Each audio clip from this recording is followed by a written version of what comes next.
Good morning, and thank you very much for joining us. I am Theory Folaring. Well, it's the day after the budget was passed. And of course, that's going to be exciting news to, the whole business community, the whole planning community. Now at least we can do something, with sort of concrete figures.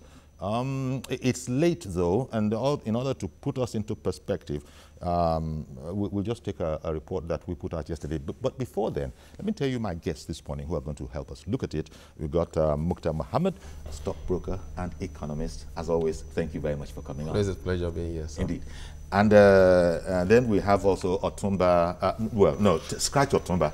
It's Oji Chijioke Alexander. He's a financial analyst. He's a member of the Chartered Institute of Logistics and Transport. Thank you very much for coming on, Oji. Thank you so much. Indeed. Thank you. Now, let's look at that report that will put it all in perspective. The National Assembly had been under pressure for delaying the passage of the 2017 budget, 5 months since its presentation by President Muhammadu Buhari in December 2016. But after a harmonious collaboration between the appropriation committees of the Senate and House of Representatives, the National Assembly has now passed the budget with a substantial increase in budget figures from 7.28 trillion naira to 7.44 trillion naira. A bill for an act to authorize the issue from the Consolidated Revenue Fund of the Federation a total sum of 7,441,175,486,758 naira only. Another first we've achieved is making the budget of the National Assembly available to the public, which has been an issue for a long time. Those in favor of the motion say aye. Those against it say nay. The ayes have it. So that marks the end of the budget passage, the annual appropriation and ritual. After plenary and the adoption of votes and proceedings to hasten the transmission of the budget to the executive this week, the federal lawmakers shed light on what they say are additions meant to boost infrastructural development in Nigeria.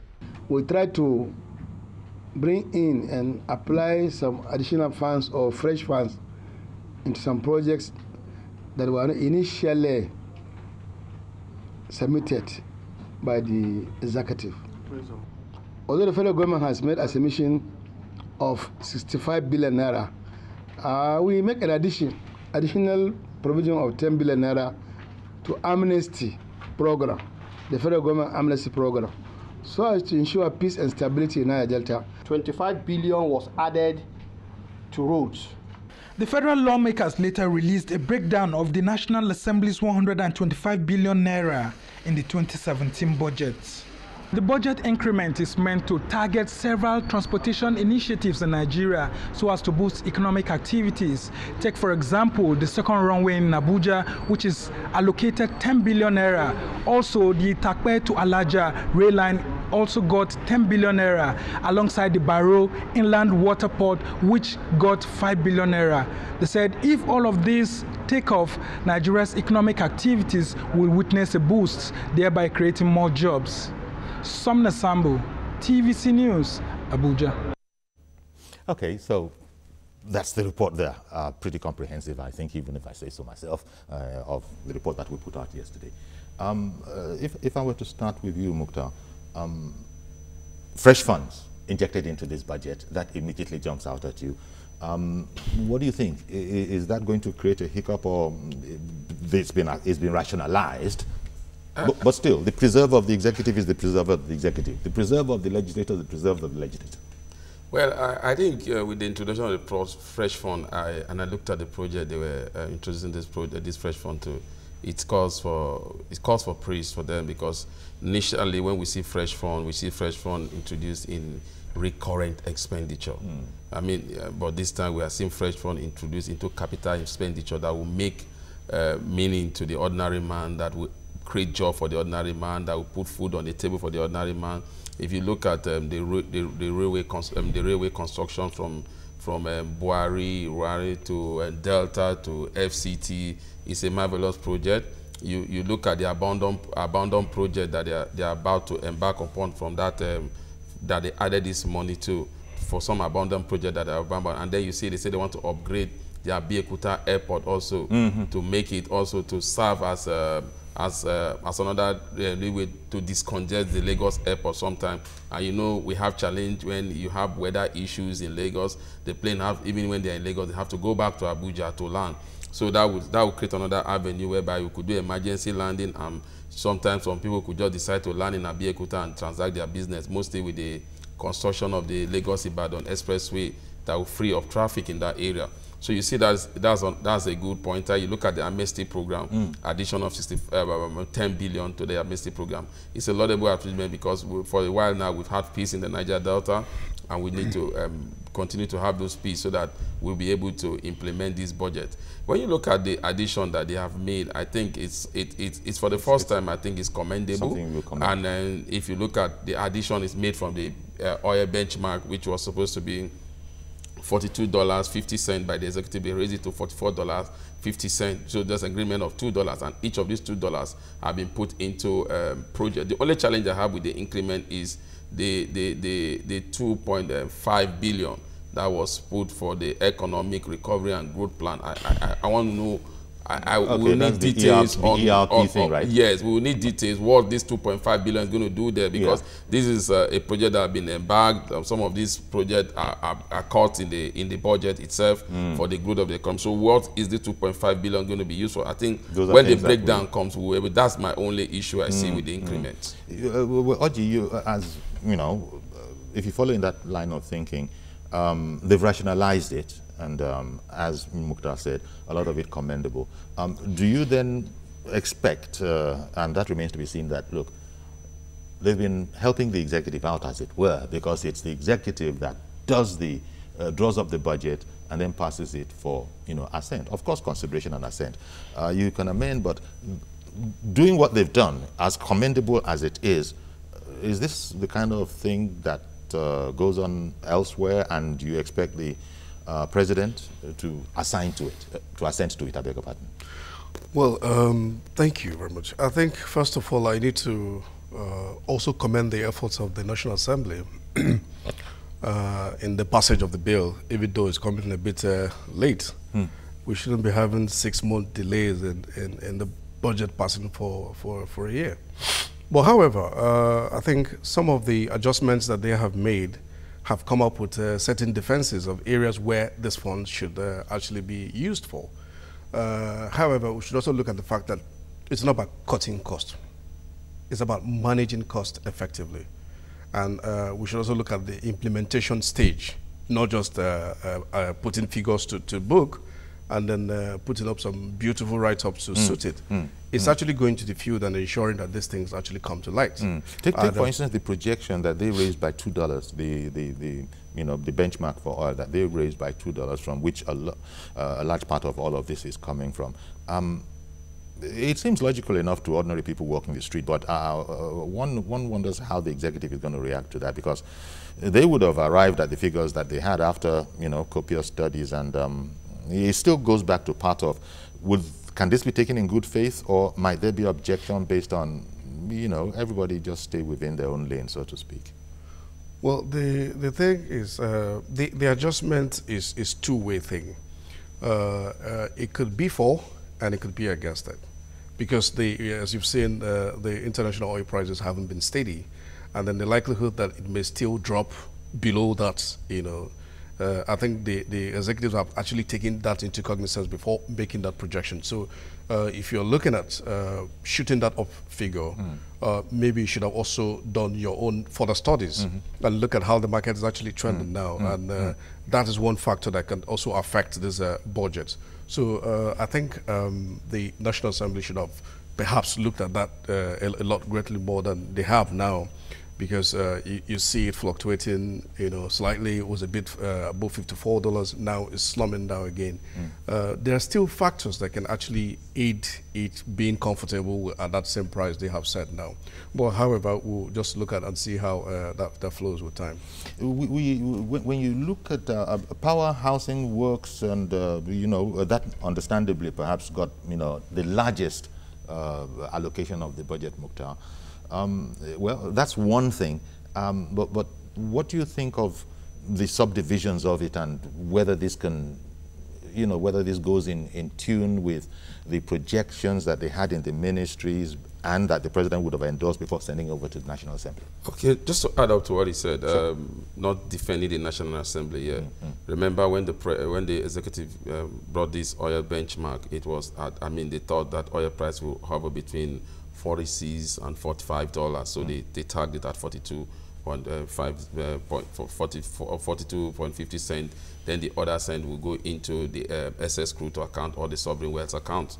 But now you could see oil price have got up to $54. And again, if you look at that mark of 44.50, so we are still saving up to like $8 to $7, which will actually go into our foreign reserve, which actually is being depleted a little because we are using it to defend the currency. But when you look at the larger picture of that will now make foreign investors to be very optimistic in our market that, oh, we have the resources, means on the crude oil price, our benchmark price, we have a lot in the foreign reserve to be able to defend the currency and make it stable. And then we'll begin to see the normal growth that we actually expected in the market. I think that is good for me. When you look at where we were before and where we are now, they're just trying to build pressure. No matter how far it could go, oil can come to like $50, can come like 51, can come like 52, can even come to 48. So we are still saving something, which this has been what we have been crying for since. We must have a saving culture. We must save and we must invest it into key areas whereby government will be able to make returns on it, like what they are doing with the sovereign wealth fund. Okay, I'll pick a pardon. You'll continue when we come back from this break. Stay with us, please.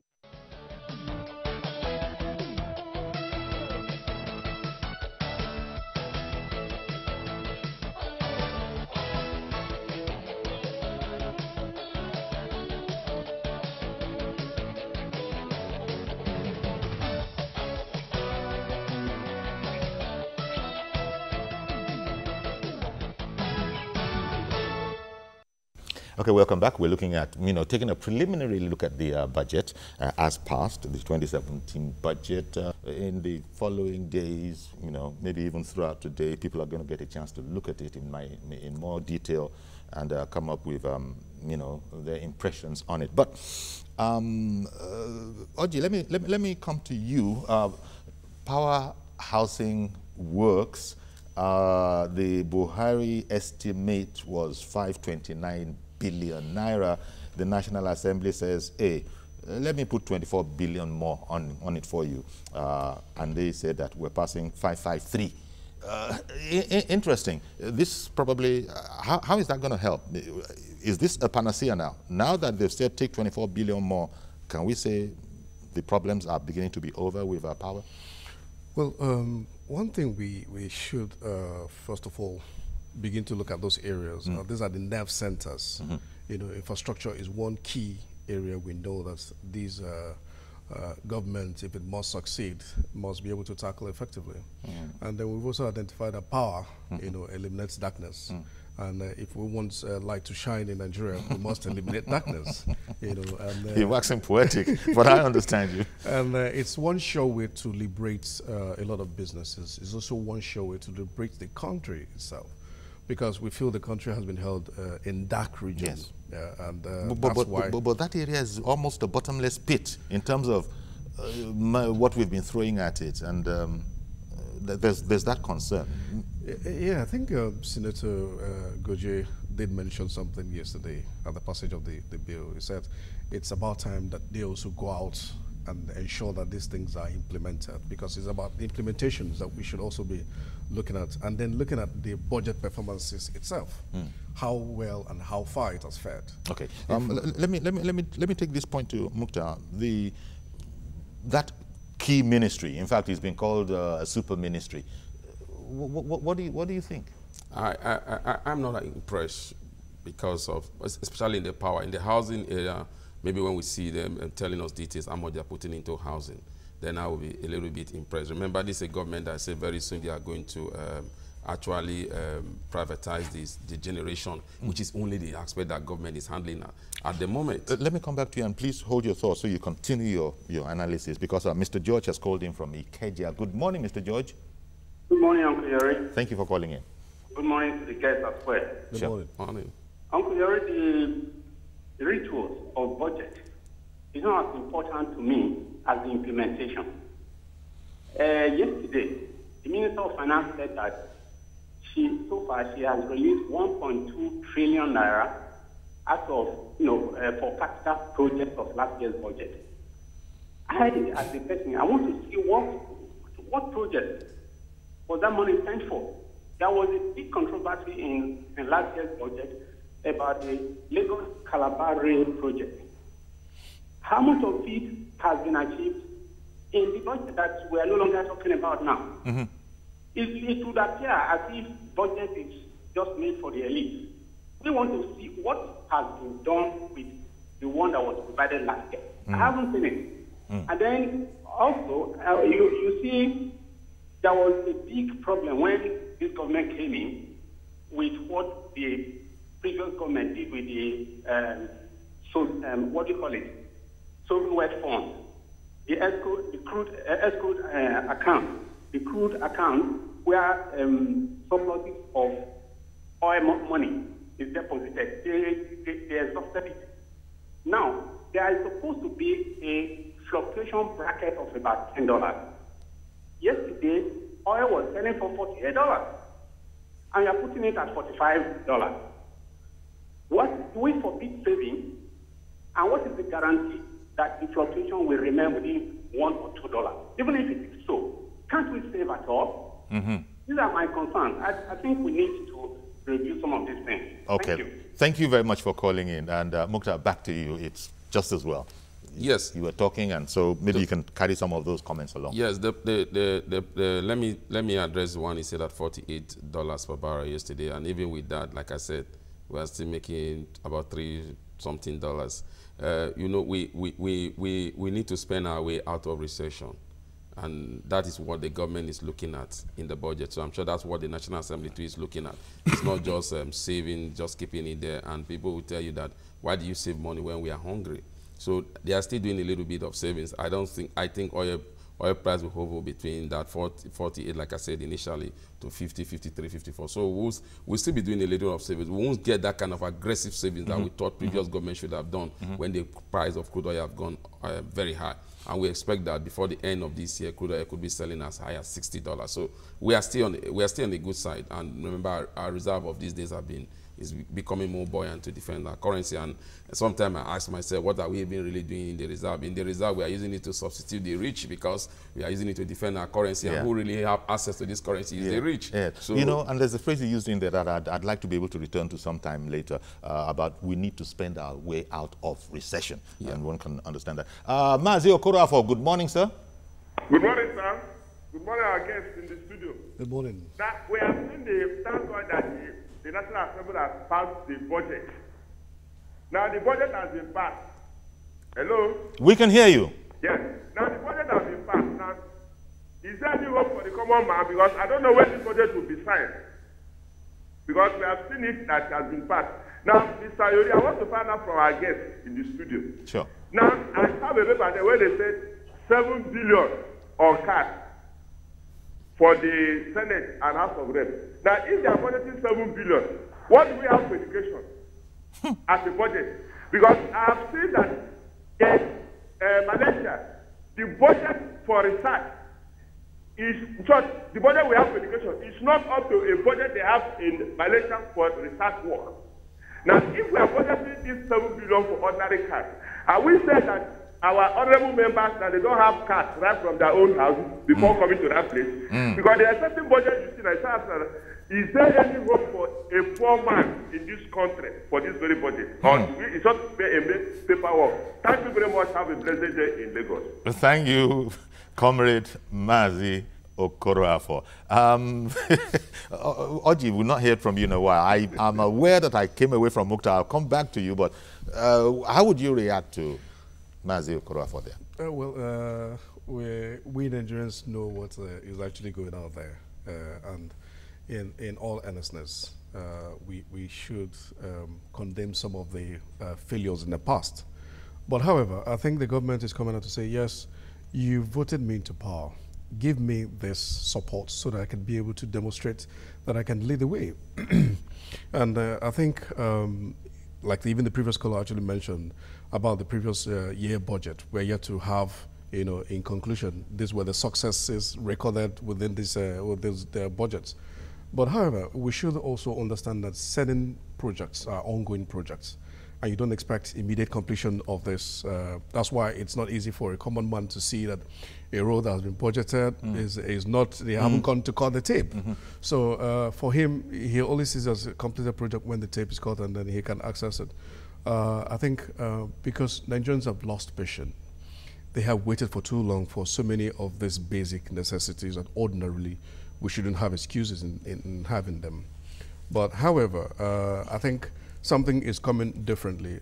He also mentioned about the issue of cars. Yes, it's important, but I'm going to have to come back to it because our engineer Idris in Kaduna wants to join the conversation. Good morning, engineer Idris. And I'm also saying good morning to the guests. Good morning. My worry has always been that, you know, we had all issues concerning transparency in this country with this new government. Having responded to one of the accusations made by the governor of Kaduna, that the National Assembly should make public its details of budget. This budget is 125 billion, no problem about that. The small details they made available is departmental. We didn't see the actual spread as per se what they had given to all the departments. Let us use travels, personal expenses and overheads and other procurement that are going to do. If they didn't do that, then they are showing transparency.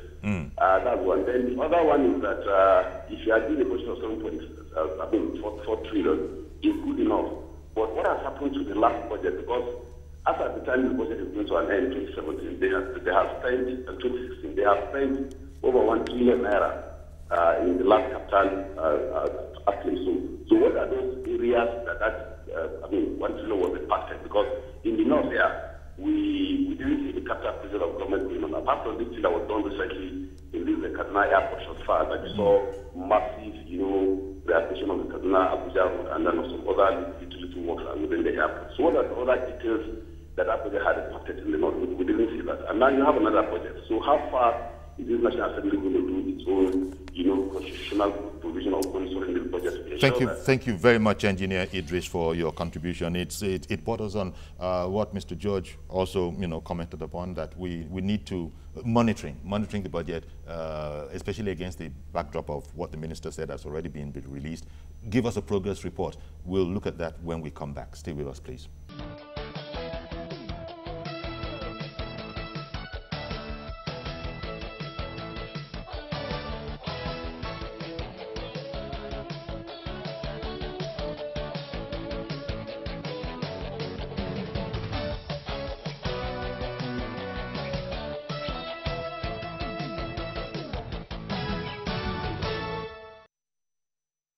You know, I really did want to go to this matter of perspectives on monitoring of, you know, previous budgets and what the performance of that is.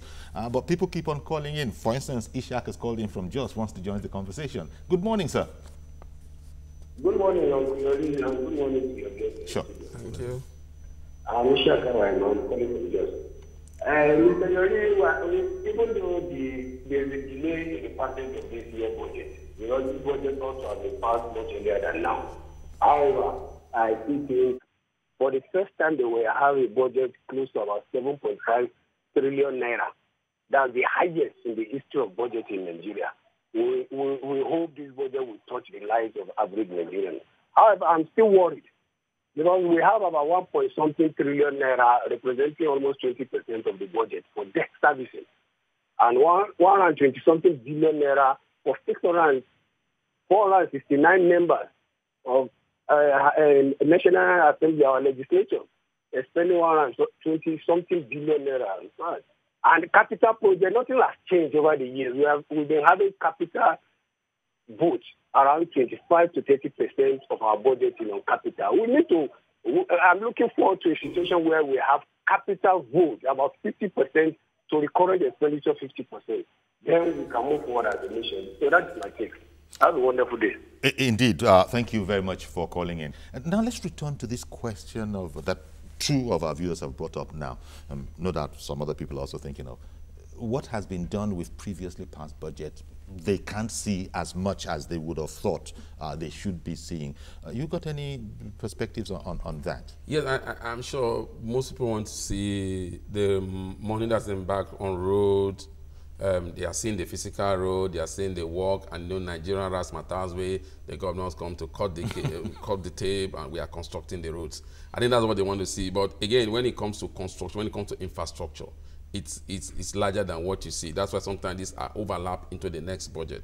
Because the problem we have as Nigerians, or as the National Assembly, or as a ministry, is that sometimes before you come up with a budget, the normal constitutional thing is for you, the drawings on the road constructions, who is going to be paid for damages to his house, who is going to be paid compensation, where is the road going to move from, who is going to do the job, are supposed to have been listed and costing down.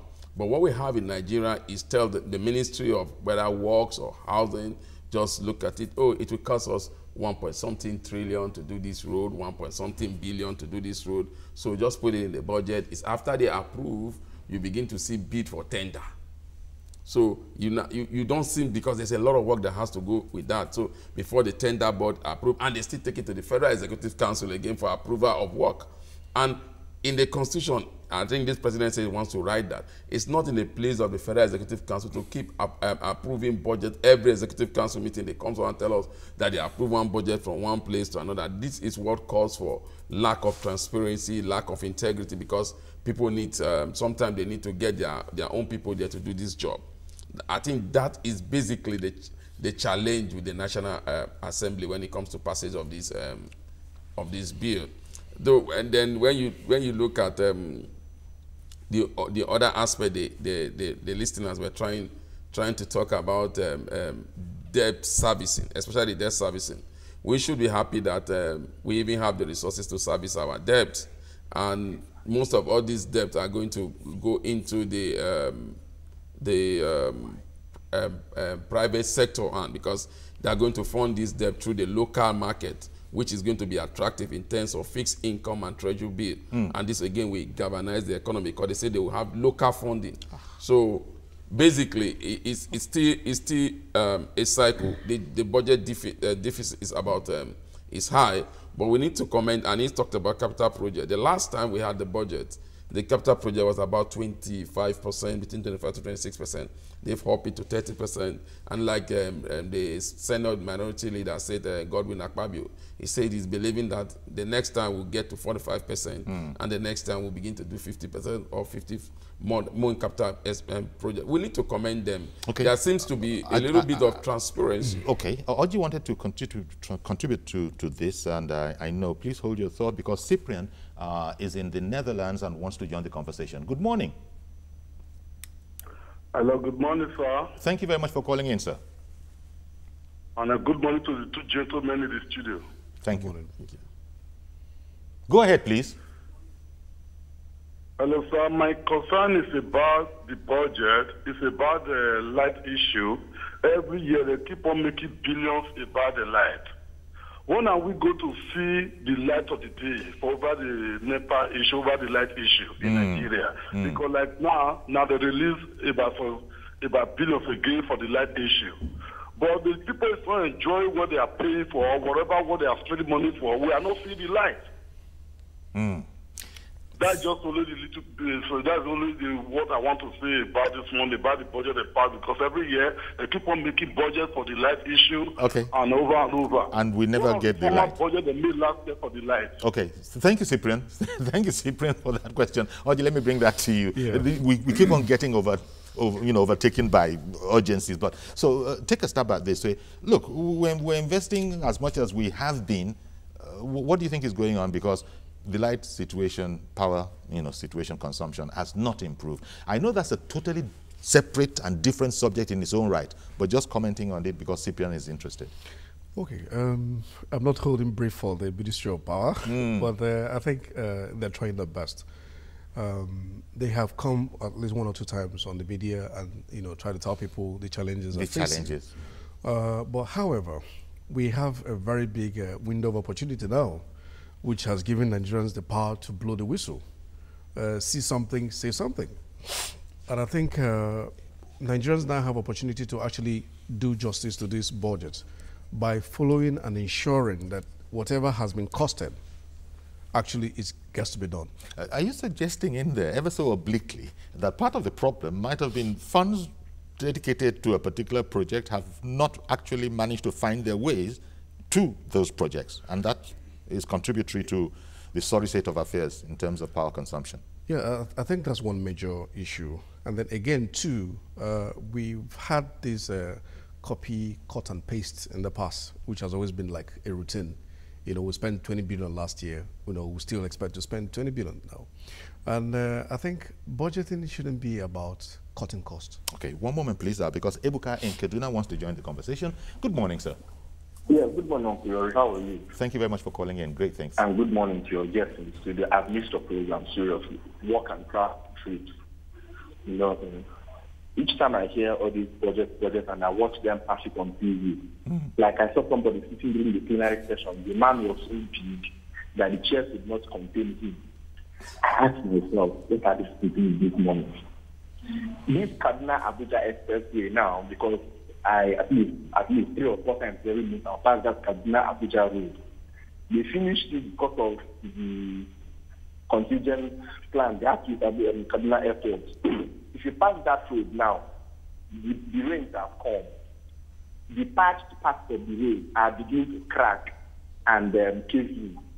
That's to tell the quality of job they did there. Now they tell you they spent XYZ billions amount of money on that road and many other projects that goes around the country. I asked myself, can't the job be done once and for all and forget about that one that will last for like 5, 10, 6, 20 years, and nobody will say they are spending, they are marking a particular amount for this particular project, they are marked money for in the past government. That is one. 2, in corporate world, there's what is called float. A particular amount kept for something, used for expenses and all that. If you don't finish it, you will reimburse the differences of the amount you spend. Is it that every year Nigerian economy consumes the amount they mark as budget? They have to make out fresh ones the next year, run into trillions and trillions of naira. Okay, thank you very much, Ebuka. Really wanting to understand the nuts and bolts of the budget, and right you are. Let me come back to you. This matter of do you get change when you don't finish spending your budget? Well, before I come to that, let me try to talk about the power issue. Why I'm not as excited as he might be, or who fought for the minister of the Ministry of Power, because we know that this power sector has been privatized, is in hands of private sector, and Nigerians are being billed, Nigerians are paying their bills, and even up to date, even despite the ultimatum given to them to give Nigerian, for them to have their own prepaid meters, it has not gotten to them yet. It hasn't gotten, and they say what we are paying cannot give us what we want. What we want. And the government is supposed to no more be involved in generation, in transmission. All they do is generation. Are we building more power station on? Because we know that the last administration did a lot of work when it comes to completion and building of power section. So what is this administration? Is it in the completion of the Mambela Plateau Power Station? What power station are they, are they reconstructing, or what? Where is the money? Because government cannot be spending taxpayers' money on private individuals. So it must be that this money is going into reconstruction or rehabilitation or refurbishing of the generation to add to the national grid. That is the only time that we'll be happy that the money earmarked for power is going to what it should be. Short, you can't be using taxpayer money to begin to bail out private-owned companies. No doubt we'll be hearing the details when the ministers take it, each ministry, and tells us about his aspect of it. Victory in Yaba, good morning. Good morning. Hello, Mr. Victory in Yaba, good morning. Good morning, Uncle Yori. Thank you for calling in. Go ahead, please.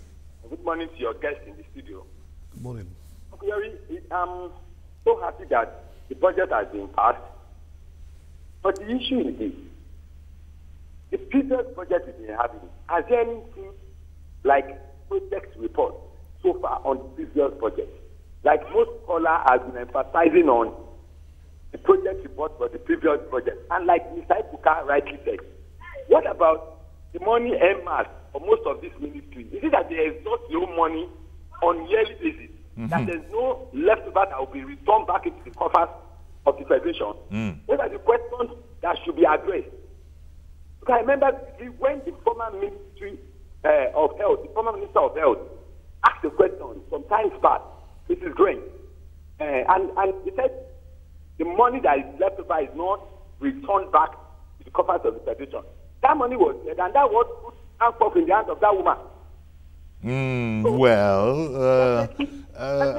That aspect to be addressed. All right. That the then Minister of Health, Professor Adenike Granger, I believe, maybe you got it mixed up a bit. I think he got it mixed up. What happened previously, when this money was released for budget, when they don't use that money, the ministry, the directors, they come together and share it because it's a new budget.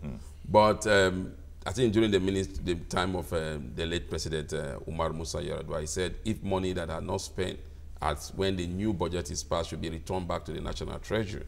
Now, we have another good policy that is going to help in that, again, is the TSA account. Remember, now the TSA is at work, and so it's the Treasury single account business. It's now in the hands of the executive to really do their work properly, to make sure so and so project it has not been, and then that money will be returned back to the coffer of the government, and again that money cannot be respent. So whether the project is done, but one thing I keep telling people is that this project is supposed to be done. This project has a meaning to the people. So no matter how it's going to be done, it should be done.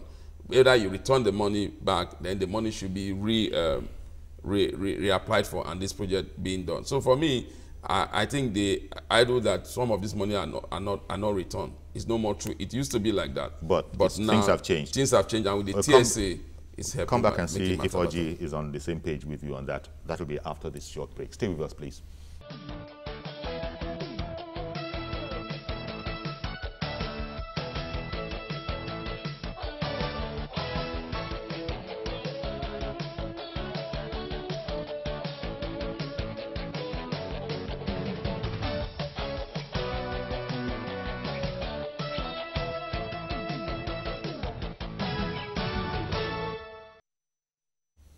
Welcome back. When it's money, everybody wants to contribute. Mr. Adi, good morning, sir. Morning. Good morning, sir. Good morning. Thank you very much for calling in. We're waiting for you. Uncle Yori. Good morning, sir. My question is this. I'm not querying the budget. I only wanted to remind the society about some of the checks and balances that are in the system before now, which were killed. For example, in the past, as of today, let me just confirm that 85% of our expenditure is on purchases, physical purchases and material purchases. But for now,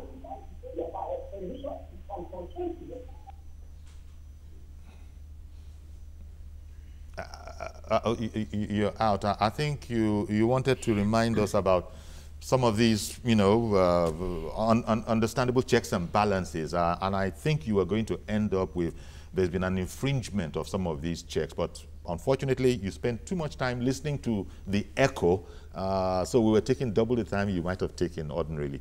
If you can get in again, please don't listen to yourself, just go ahead and say what you need to say. Oji, coming to you, this whole matter about, it's a technical area, the whole matter of power works and housing, and especially the power component, it's not working yet for Nigerians with power generation and consumption. We are paying too much. That's from the point of view of the consumer.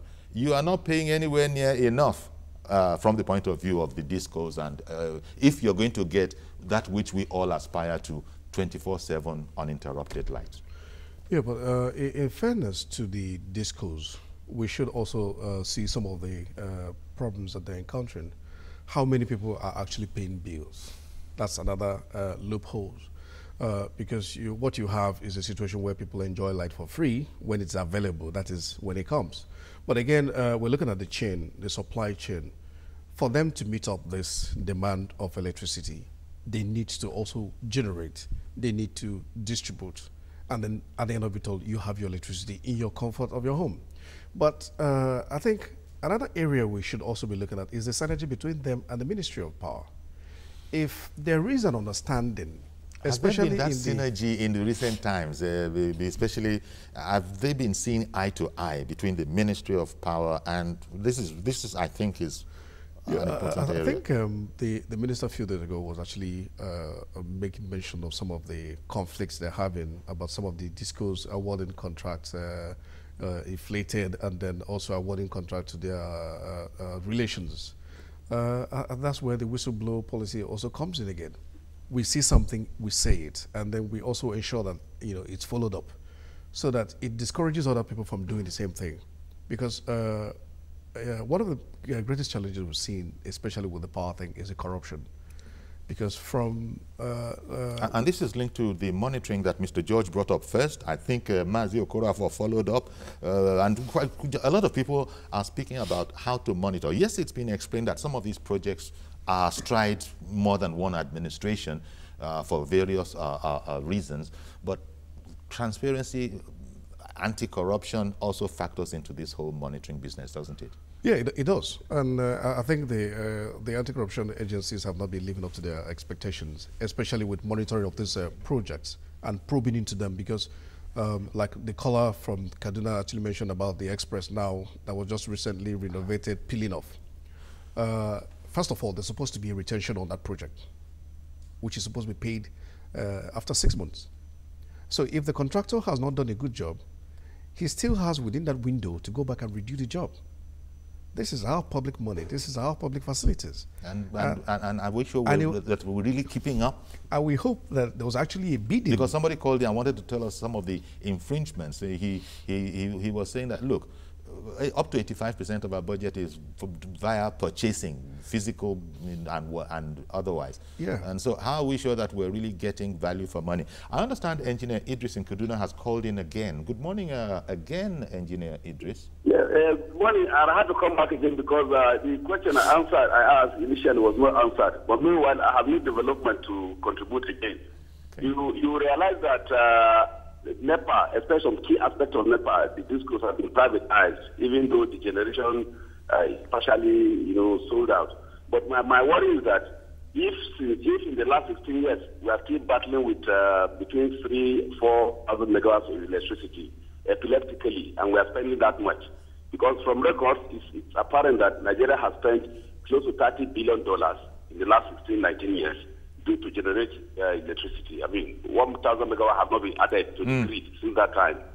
Recently, the Kaduna Chambers of Commerce, for which I'm a member, received the Indonesian ambassador, who visited us in Kaduna here. He met with us and he told us that in Indonesia, they have at the grid presently 40,000 megawatts, and they have proposed to inject into the grid again 35,000 megawatts between now and 2019. These things are working. I mean, when they deploy, when they have any rolling plan, they work to target and it is delivered. What is our problem in Nigeria? Yeah. And now, recently, in this budget, they are also asking for another $5 billion to generate electricity. What are they really generating? What is happening? Why are people not asking questions? Even when questions are asked, why are we not getting relevant answers? And another budget is passed, and you have over 1 trillion again in the capital outlay. So we don't know what is really happening. I want the panel to help us provide solutions to some of these pertinent issues. They are so worrisome. Okay. All right. Thank you very much, Engineer Idris. Really appreciate you calling in twice because when the whole matter of power came up, you said, that's my field. I have to put more there. Up to 30 billion has actually gone into this almost bottomless hole. And he thinks, Engineer Idris thinks, that why are we so complacent? Why are we not asking questions? Is that a fair criticism? Yes, it is. It is a very fair criticism. And like my colleague here is talking about the whistleblowing, I want him to know that the whistleblowing, as it stands now, has not got into the contract area yet. We are still doing whistleblowing for, if you see the money, then just blow the whistle. We have not seen that, if somebody is being paid higher than his contract, we should blow the whistle. Yeah. So that whistle policy has not come to that place yet. To padding of contracts. To padding of contracts, yeah. But like I said, government has no business in business, and I keep saying it. If we want to achieve efficiency we need to do open bidding. Remember, during the privatization of this generation plan, there were some foreign companies that were very interested in getting the license to do generation. But the then government and our own National Assembly and even some social critics and even some of our social commentators and others, NGOs and others, came out and said, you cannot give a key infrastructure like power in the hands of foreigners because of the security implication of it. And that is why places like GE, General Electric, and other big companies that wanted to come to Nigeria were not given license. And rather what we did at that time, which I still think is why we are where we are, was to see politicians becoming chairmen of these generation companies, and then they will be given license. Because if you look at all the generation companies, you see the ex-president is the chairman of the ex-governor, an ex-minister is the chairman of the company. So we did not do a proper, we did not give it to the technical bill. Just citing an example, that was the same thing that was happening in the Lagos-Ibadan Expressway, whereby it was consented to somebody that had never built 10 kilometers of road before, until the then government now looked at it and then said, okay, let's give it to the people that know, the Julius Berger, the CCC, and now we could see a little bit of progress there. I got to squeeze in our last caller, Tunde, calling in from Abeokuta. Good morning, sir. Good morning, Uncle Yori. Thank you for calling in, sir. Yes, and the few wise men in the house. Thank you. The project, I'm very much concerned in the area of the 7 billion naira allocated. Hello, did we lose Tunde so early? So sorry about that. But Oji, please. Well, yes. I think he was actually heading for the Senate budget. Okay, their own budget, the first release yes, in God knows how long. Yes. No, he was mentioning a particular part of the budget, which was the car 7 billion, which another caller has actually mentioned. Well, I expected this to generate a lot of debate, especially with the 10 billion naira being added to the Senate's budget. And also, of course, the Senate, for the first time, revealing to us, a bit of its own budgetings. However, there are things we need to also look at in this budget itself, even though we haven't heard from the executives if they're going to be okay with it, because that is when the bill we can now say we're comfortable with it. But however, we should also look at as encouraging the legislative to work hand in hand with the executives, and especially with budget presentations. Indeed, and that's just about what we have the time for.